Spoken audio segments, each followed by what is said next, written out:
pessoal, eu me chamo Ana Clara E eu me chamo Maria Brana. e nós fazemos parte do projeto de extensão O Desenho Sob a Serra. E hoje nós estamos aqui com um quadro entrevistando professores da área de expressão gráfica. E a nossa convidada é a professora Maria Helena Waine Lacerda Rodrigues, que possui a formação de professorado em desenho pela UFRJ, mestrado em educação e doutorado em educação também pela UFRJ. A primeira pergunta, professora: desde quando a senhora atua como docente? Pois é, como docente, você vê, eu considero que a minha docência começou quando eu lecionei no primário. Né? Eu me formei normalista, né? Eu tinha 17 anos quando eu me formei, era uma criança. Né? Comecei a trabalhar com 18 anos de idade. Trabalhava no subúrbio, porque ali naquela época era assim, quem terminava o curso normal no Instituto de Educação, automaticamente entrava como professor. Não precisava fazer concurso nem nada, já tinha uma vaga como professor. Né? E aí eu lecionei no Santíssimo, duas estações depois de mim. E foi, como eu disse ali, foi uma experiência maravilhosa. Maravilhosa. Eu alfabetizava. Ali tinha uma menina que não conseguia se alfabetizar. Ela já tinha estado nas mãos de várias professoras, mas não conseguia. Ela, coitadinha, era pobrezinha, e deve ter faltado proteína, né, quando ela era criança e tal, então ela não conseguia. E ela tinha uma letrinha linda, porque isso ela conseguiu, né, imitar, fazer coisa, mas ela não lia. Aí sim, entrega para Maria Helena. Foi a minha maior vitória na minha profissão. Eu consegui, mas era assim, eu ficava depois da hora com ela, e eu levava também, porque tinha a merenda escolar, mas a merenda escolar não era tão boa. Eu levava carne, eu levava coisas para ela ter uma merenda melhor. E ficava. E era assim, tinha um dia que ela parecia ter dado um passo adiante. No dia seguinte já não conseguia mais, mas eu não desisti. E eu consegui fazer aquela menina. Então, isso para mim é a maior vitória. Eu não posso deixar de considerar que a vivência que eu tive como professora primária foi muito importante na minha vida. Toda a minha vida profissional. Depois eu trabalhei no que era chamado ginásio, depois eu trabalhei, era um curso científico. Trabalhei no Colégio do Batalha Correia, no centro da cidade. Era um curso científico, ali tinha curso científico e curso clássico, era dividido. Quem era do científico ia fazer depois vestibular para arquitetura, para engenharia, para belas artes. Quem era do clássico ia para a faculdade de letras. E eu dava aula no científico. Era impressionante. Eles tinham desenho durante 3 anos no científico. Eles aprendiam tudo de desenho, eles aprendiam não só geometria descritiva, como eles aprendiam perspectiva, sabe? Tudo sobre desenho eles aprendiam, sabe? As técnicas. Né? E foi uma experiência muito boa para mim também. Eu acho que eu aprendi geometria descritiva dando aula de geometria descritiva. Porque eu quando fiz vestibular para a Escola de Belas Artes, eu tinha feito curso normal, eu não estudei geometria descritiva. Eu tinha acabado de cursar o normal em dezembro, e já em janeiro eu tinha que fazer o vestibular. Então eu tive aulas particulares com um professor de geometria descritiva. Mas quem aprende geometria descritiva em um mês? Mas eu acho que aprendi alguma coisa, porque quando eu fui fazer o vestibular, eu fiz alguma coisa ali e fui aprovada. Mas como fazia parte do vestibular do professorado de desenho, a geometria descritiva, quando a gente grava, a gente pegava um professor de geometria descritiva que já estava no nível mais avançado, porque já era esperado que a gente tivesse conhecimento. Então, eu vou dizer para vocês, eu tive muita dificuldade.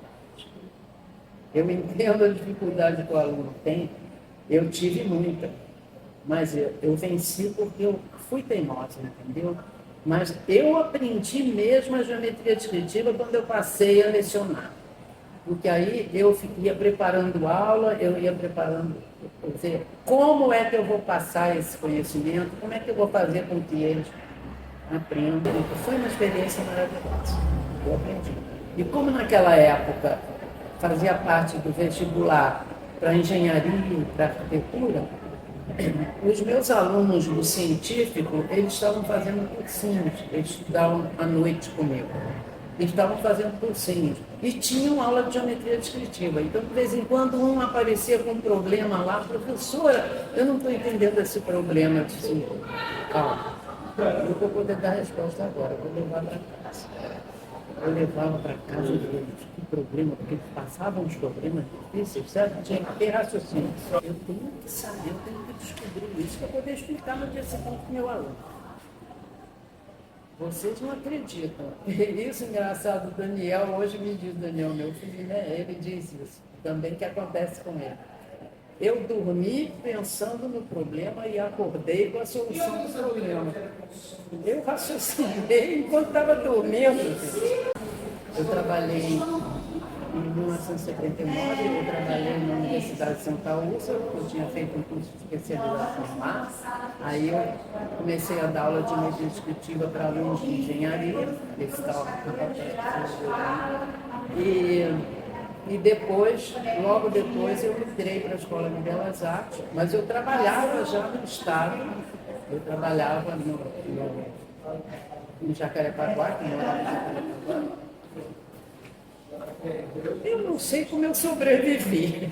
Então, quando hoje um aluno diz assim, professora, mas isso é muita coisa, a senhora está passando muita coisa. Eu digo, você tem um tempinho para ouvir a minha história? Então eu vou contar para você. Olha só, eu fiz mestrado, estava trabalhando no estado, em Jacarepaguá. O mestrado era feito na URCA, na Faculdade de Educação. Eu estava dando aula como professora substituta na Escola de Belas Artes.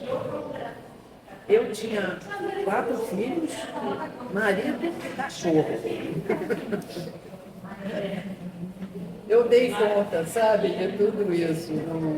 Não houve problema. A questão é enfrentar esses desafios. Eu fui desafiada, digo, não, eu vou lá.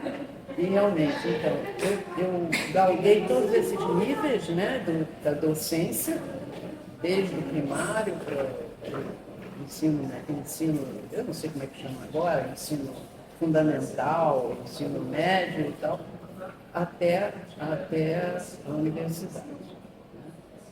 Aí quando eu terminei o meu tempo no estado que dava para eu me aposentar, eu me aposentei, e me tornei professora de 40 horas na Escola de Belas Artes. Eu amo a Escola de Belas Artes, porque eu me formei por ela. Apesar de ser lá, no centro da cidade, é bem diferente, porque lá nós estamos naquele edifício do Museu de Belas Artes. Então a gente tinha uma proximidade muito grande com aquelas obras artísticas, né?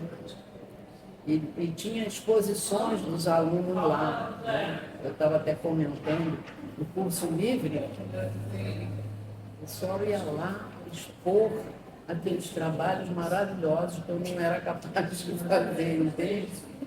Era uma oportunidade, eles acabaram com isso, realmente nesse curso. Mas foi assim. Comecei assim, adolescente. Enfrentando. Eu estudava na Escola de Belas Artes e trabalhava no terceiro turno em Santíssimo. Então eu saía da Belas Artes e ia para a Central do Brasil. Pegava o trem e ia para Santíssimo. Foi maravilhoso. Experiência lá. E aí, quem A mais? próxima pergunta é: o que é geometrografia? O que é, né? E como você descreveria para alguém que não está familiarizado com o tema? Olha, a geometrografia é a arte da construção geométrica. Isso é a geometrografia. O professor Virgílio Thaís Pinheiro, ele criou aquele livro e ele deu a aula.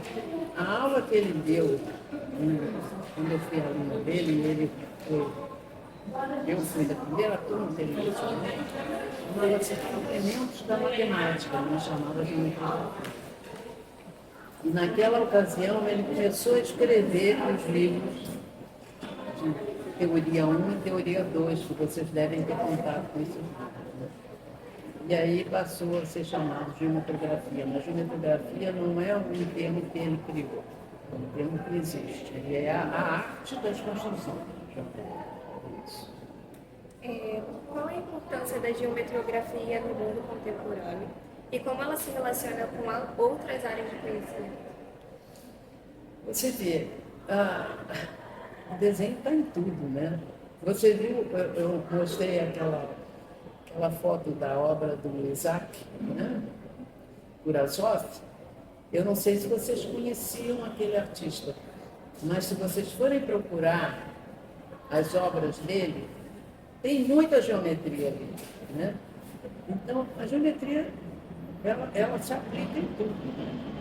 Lógico que a teoria do desenho geométrico e essa arte da geometria, né, ela é mais voltada para a parte técnica, né, de resolução de problemas, né?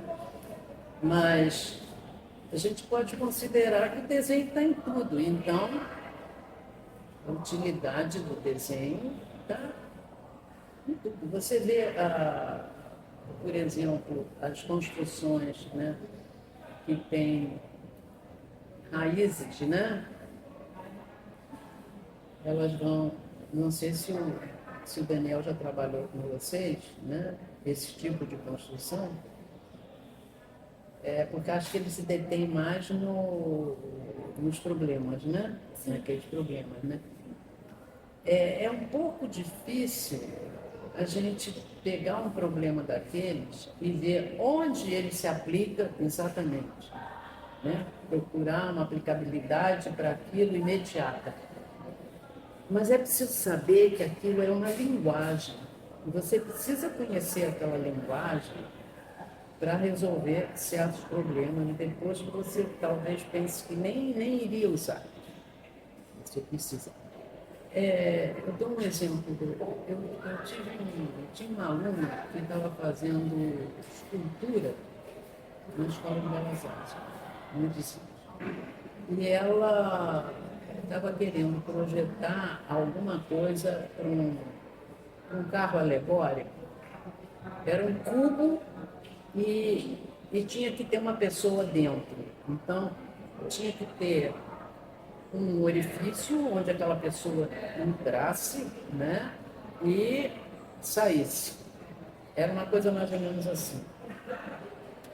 E ela veio pedir socorro porque ela não sabia exatamente como projetar isso e como construir esse cubo.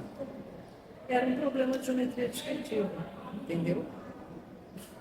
Eu digo, não, vamos ver aqui qual a dimensão que tem esse círculo, o círculo que tem que fazer para a pessoa entrar e onde vai sair.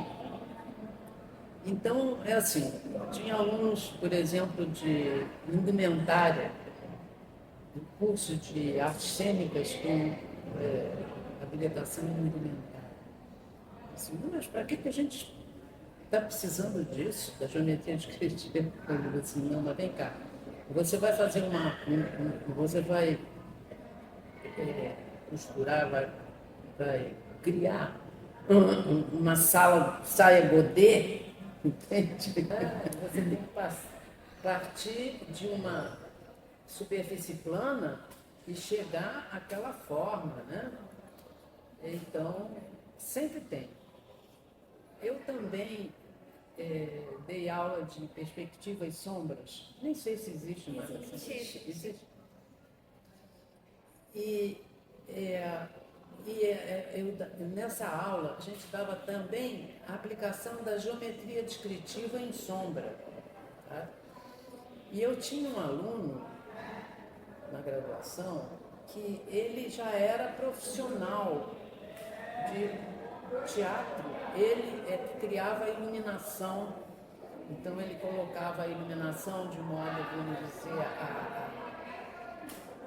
a focar num elemento ali, num ator, entendeu? Ou numa parte do cenário, então tinha uma coisa assim. E para mim era muito interessante saber, eu fiquei curiosa para saber, depois que terminou o curso, se aquilo tinha ajudado em alguma coisa. Eu sempre tenho essa mania de perguntar, ajudou? Serviu, interferiu aí positivamente no seu trabalho? E ele disse que sim, porque antes ele fazia por ensaio e erro, para saber onde ele ia botar o foco de luz. Mas depois ele sabia qual era a projeção que ele queria, então ele desenhava para descobrir onde ele tinha que colocar o foco de luz para ter aquele efeito. Né? Eu achei notável isso, né? Eu me senti muito bem, eu digo, bom, pelo menos serviu para isso, né? Então, é o que eu digo, às vezes, eu noto que o licenciando, não só o licenciando, o aluno de outros cursos também, né? Eles questionam um pouco a disciplina. E eu acho que questionam, principalmente porque eles sentem dificuldade. Eles sentem dificuldade, então é melhor parar para pensar. Ah, eu não preciso disso, isso não vai me servir para nada. Melhor assim. Isso é minha opinião, pessoal, como professora experiente.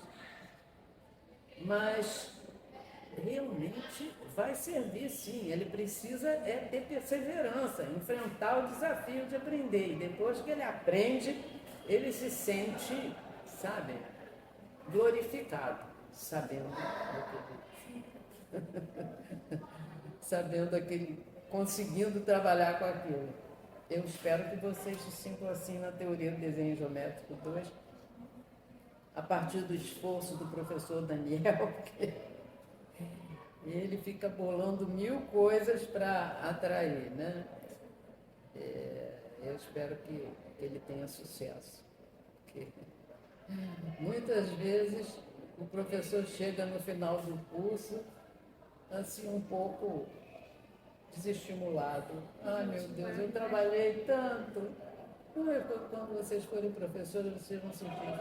Eu trabalhei tanto, gente. Qual foi o resultado do meu trabalho? Eu não vi o resultado do meu trabalho. Será que os alunos aprenderam, não aprenderam? Eu recebi um vídeo de professor, no Dia dos Professores. Uma colega minha, professora, me mandou um vídeo. Tinha um bichinho, eu não sei se era uma doninha ou que bichinho era aquele, que ele falava com a voz como se fosse um aluno. Então ele dizia assim: professora, vai valer ponto? Professora, posso ir ao banheiro? Professora, não estou entendendo nada. Professora, explica de novo. Muito engraçado, porque isso retrata bem certas coisas que o aluno, às vezes, nem diz, mas que pensa, né? Eu achei muito engraçado. Aí até falei com o meu instrutor de Pilates, eu faço Pilates. E quando na minha turma de Pilates, tem uma turma lá, num dia, que elas reclamam muito. Ah, eu estou com dor no meu joelho, mas quer que eu faça isso mesmo? Ah, mas essa mola está muito forte. Isso daí é exatamente, eu posso comparar com aquele vídeo do aluno. Agora, vamos ter que fazer um vídeo aqui para um instrutor de Pilates. Professor, é isso mesmo? Você quer que eu faça? Não, tá, eu não estou aguentando. Professor, está doendo a minha dorsal, está doendo a minha lombar. Eu não sei se eu estou satisfazendo aí a curiosidade de vocês, porque eu tenho a mania de sair do assunto. Porque vem à minha memória uma outra coisa que pumba, na hora. Eu mudo de assunto. Mais alguma pergunta? Sim. Só um minuto. Os problemas técnicos. Como os educadores podem inspirar mais estudantes a se interessarem pela geometrografia, pela geometria no geral e pela sua aplicação no mundo real? Como os professores, eu não peguei o... Como os educadores podem os inspirar mais educadores. estudantes a se interessarem? Porque a gente sabe que é uma disciplina que a gente sente um certo desinteresse por parte dos alunos. É verdade. Sente, mas eu acho que uma coisa, pelo menos na minha experiência, o que eu notei é que o meu entusiasmo pelo trabalho fazia com que os alunos também se entusiasmassem. Você viu o Jorge Marcial? Aquela menina que eu citei, a Iris Brasil, que teve a monografia dela, que ela estendeu a monografia para fazer a dissertação de mestrado, depois apresentou. Quando ela se comunicou comigo, e eu disse, que pena que você não vai assistir, porque eu vou falar sobre você. Ah, professora, o que vai falar? Fiquei curiosa. Eu vou falar sobre o livro que você publicou, né? O Como Mosaico. Ela respondeu assim para mim, professora, a senhora foi tudo para mim. Você vê, inspirei em mim. Ela, nessa dissertação dela, nem na dissertação, no próprio livro, ela fez uma homenagem a mim, na primeira página. Então, o professor, eu acho que é o único que consegue, a única profissão que consegue fazer isso. Inspirar. E para inspirar o aluno, ele precisa ter entusiasmo pelo trabalho dele. Ainda mais alunos de licenciatura, vão ser professores. Eu disse, poxa, olha esse professor como ele está se comportando, né? Ele gosta disso, ele sente esse entusiasmo, então ele estimula. É estímulo, é uma questão de estímulo. Mas é isso, a gente precisa ter uma força, precisa ser um estímulo forte, sabe? Para convencer os alunos, né? E entusiasmá-los também, né? Porque é uma questão de atitude. E como eu disse lá, hoje em dia tem muita coisa à volta que prende a nossa atenção, né? São as redes sociais, as conversas e tudo mais. E aí a gente fica com a consciência dispersiva, né? Dispersão da consciência. Além do que eu falei da terceirização da memória, né? Facilidade para tudo hoje em dia, né? Por exemplo, um professor, um motorista de táxi, antes, ele tinha que saber o trajeto de todas as ruas. Você chegava e disse, eu quero ir para... Ele tinha que saber. Hoje você tem o GPS. Eu não estou falando contra o GPS, eu acho que é muito bom o GPS. Mas essas facilidades fizeram com que a gente bloqueasse certas capacidades. Por exemplo, você usa um editor de texto. Vai escrever à mão agora. Vai escrever à mão, sua letra já não é. A caligrafia já mudou. Eu quando preciso escrever, assinar meu nome, nossa, que horror a minha assinatura. Porque muito habituada com o editor de texto. Perde a prática. Então, essas facilidades, elas têm um lado positivo e têm um lado negativo. Eu até me arrisco a dizer, a confessar, que eu não gosto muito que considerem um professor um facilitador de aprendizagem.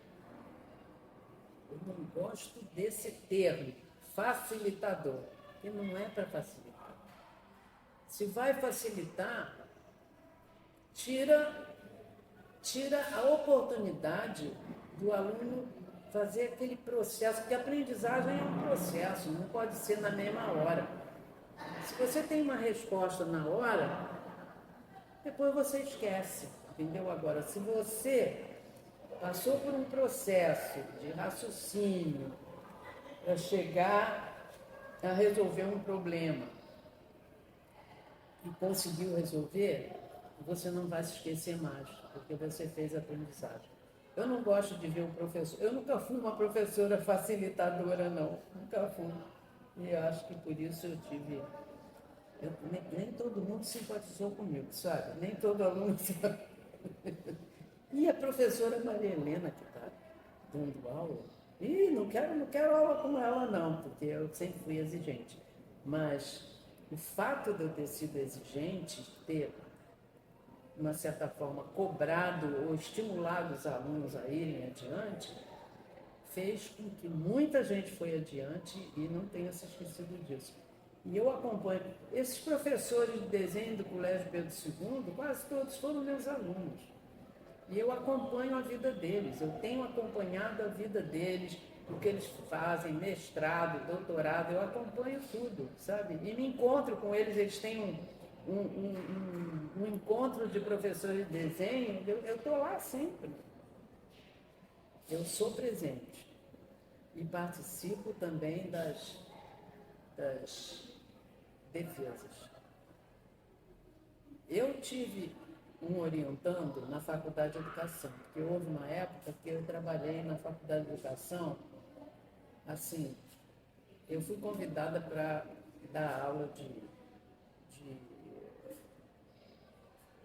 não era nem uma metodologia de ensino, mas era uma outra disciplina que tinha a ver com metodologia, que os alunos tinham que escrever um projeto deles, eram mestrandos e doutorandos. E lá havia um mestrando que já tinha trancado matrícula mais de uma vez. Ele era professor da Escola de Propaganda e Marketing. E ele tinha trancado mais de uma vez o curso de mestrado, não terminava não. Ele foi meu aluno nessa disciplina. Acho que o nome era Seminário 1. Aí ele disse assim, professora, eu quero que a senhora seja minha orientadora. Eu digo, sim, mas escuta, o seu tema de dissertação é empreendedorismo. Eu não entendo nada disso. Por que você está me escolhendo como orientadora? Olha, a professora tal, eu dei nome de mais de uma professora. Elas entendem disso, elas podem ser.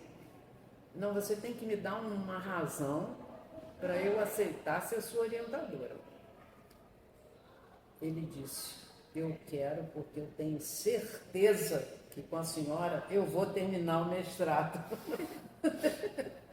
Então, há quem gosta de professor exigente. E realmente ele terminou. E eu passei a entender um pouco do empreendedorismo, porque ele até disse assim, não, eu entendo e tal. Eu arranjei um referencial teórico, que era até em francês o livro, eu li aquilo, eu tenho um certo domínio de francês, eu li aquilo e digo, olha, ele serve como seu referencial. Depois ele foi traduzido. E a partir desse momento, todo mundo que trabalhava com empreendedorismo foi buscar o mesmo referencial, entende? Esse rapaz, olha, isso tem anos, hein? Eu não sei nem quantos anos tem, mas tem muitos anos. Ele nunca me esqueceu. Depois ele saiu daqui do Rio de Janeiro e foi para São Paulo também trabalhar. E eu sempre me comunicando com ele, porque ele sempre escreve para mim, no dia do meu aniversário e no Natal. E eu dizia, o nome dele é Tatsu, olha, cadê o seu doutorado? Eu sempre perguntava, e o doutorado? Porque ele tem muita atividade lá e cargos administrativos. Cadê o seu doutorado? Bom, finalmente ele fez o doutorado e me convidou para participar da banca de qualificação e da banca de defesa dele. Foi online, porque ele tinha um outro membro da banca, era uma professora que não podia vir aqui, então foi membro online. Então, ele me escolheu porque eu era exigente, porque ele percebeu que eu era exigente, então eu ia conseguir. A dissertação dele foi defendida, só foi elogiada, ele não teve uma alteração para fazer. Maravilhoso. Essas conquistas são, professor, realmente, eu dignifico a profissão de professor. Mas a minha voz, assim, a minha voz não chega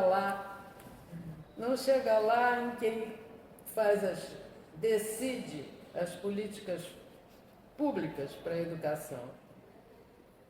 É pena, mas eu ainda acredito que essa força possa ser levantada a partir de vocês, sabe? É só uma questão de conseguirem ter esse entusiasmo e acreditarem. Isso que eu acho. Puxando o gancho da sua frase sobre os taxistas que antigamente precisavam conhecer as ruas e hoje existe o GPS, então eu queria fazer uma pergunta. Como você vê o futuro da educação gráfica, considerando os avanços tecnológicos que a gente tem hoje em dia? Olha só, eu acho que a gente tem realmente programas gráficos muito bons e eu até me adaptei a isso. Eu usei alguns programas de geometria dinâmica durante algum tempo e na especialização, porque na graduação não deu tempo, não chegaram um pouco mais tarde. Eu já não dava aula na graduação. Enfim, não há volta, entende? Não há volta, porque essa coisa está avançando, a gente não pode negar que existe isso. Mas, ao mesmo tempo, eu percebo que o seu raciocínio, né? a sua visão, o seu preparo, né?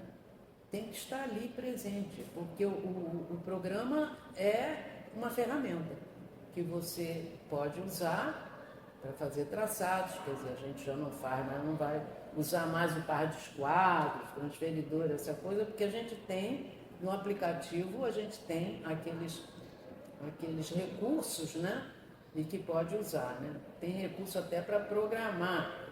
O Daniel, por exemplo, no GeoGebra, ele trabalha com a programação. Né? O Daniel é programador, ele é engenheiro, né? Ele é engenheiro de computação. E ele faz um uso maravilhoso do GeoGebra. Mas há certos problemas e certas construções e projetos mesmo de arquitetura que você tem que ter a imaginação para depois poder usar.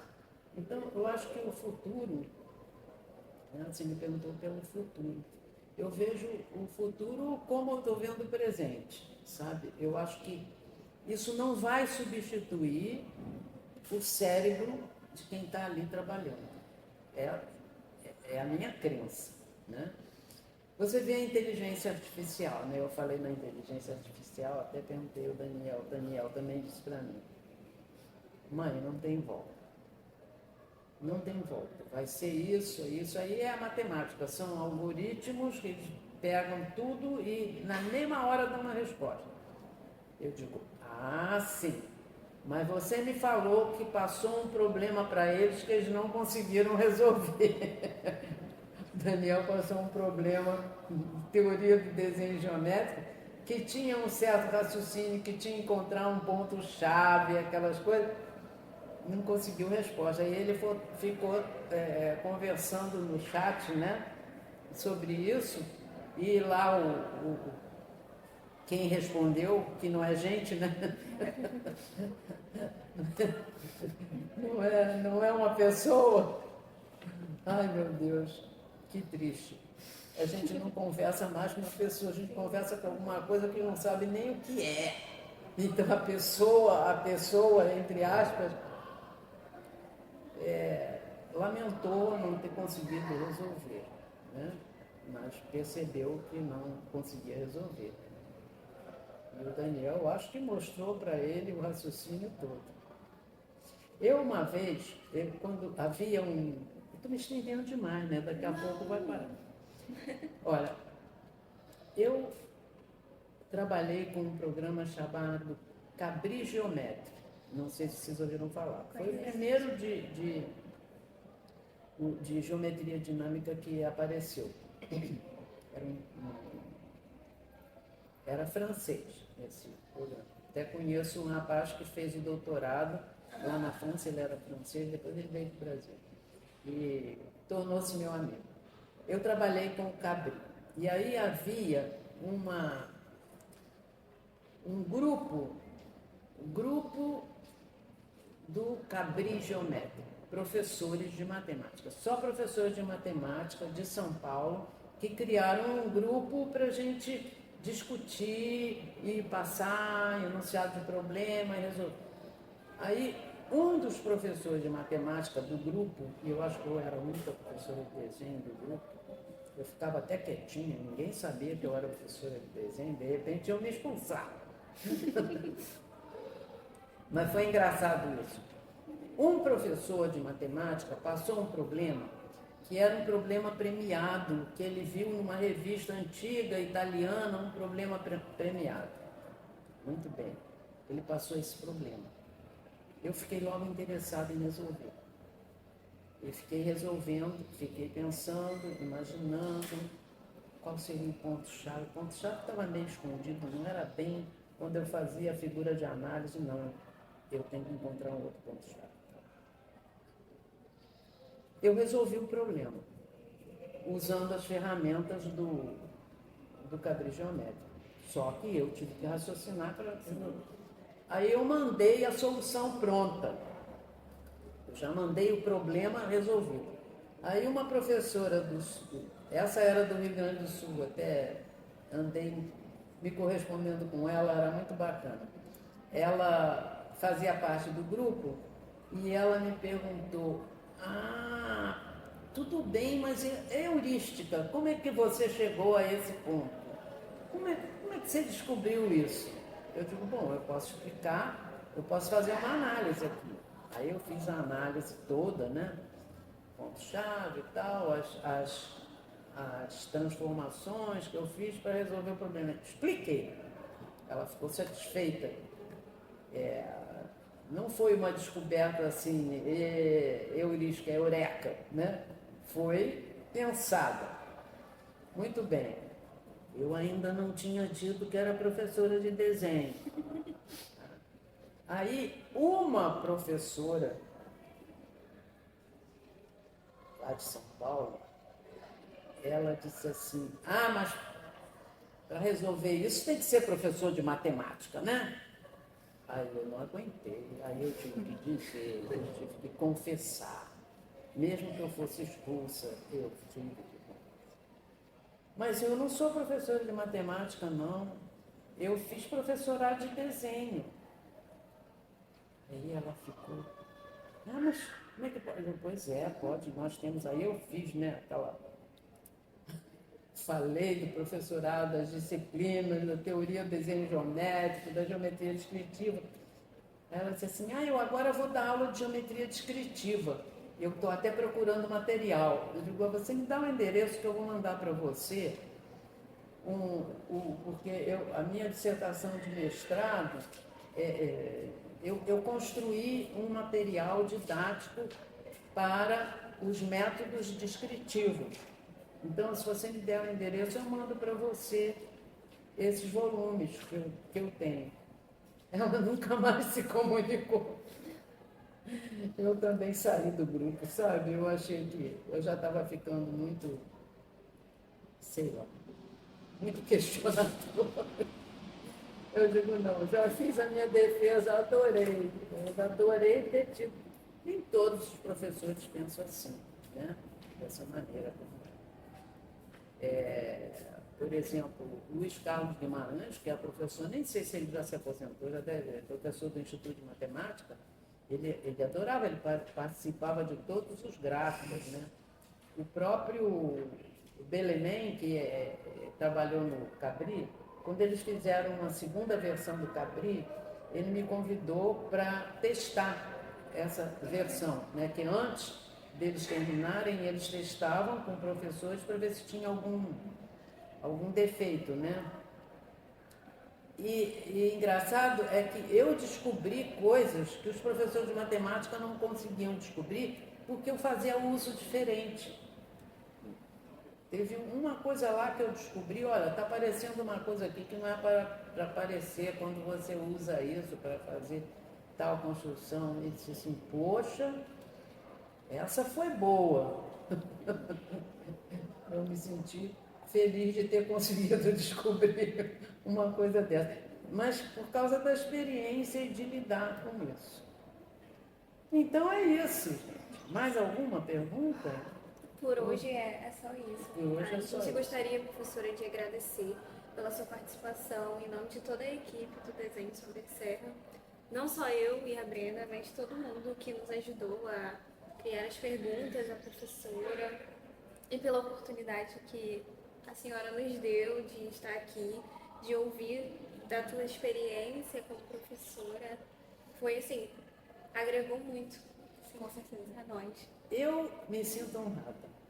Eu é que tenho que agradecer pela oportunidade que vocês me deram. Olha, quanta história que eu contei aí. Eu gosto de contar história, sabe?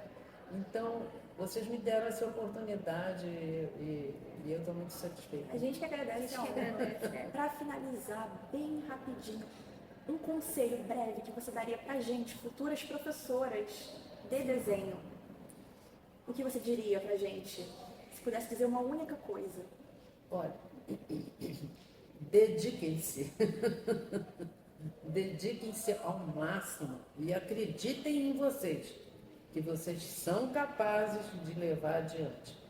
Nós confiamos em vocês, sabe? Porque nós já estamos fraquinhas, já estamos quase que abandonando, né?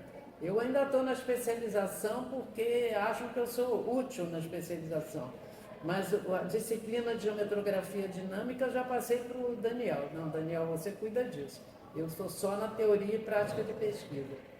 Mas eu continuo, né? E há quem diga assim, poxa, mas você ganha alguma coisa? Você não está ganhando nada para trabalhar como colaboradora voluntária. Eu disse assim, eu não estou ganhando nada? Isso está errado, eu estou ganhando muita coisa.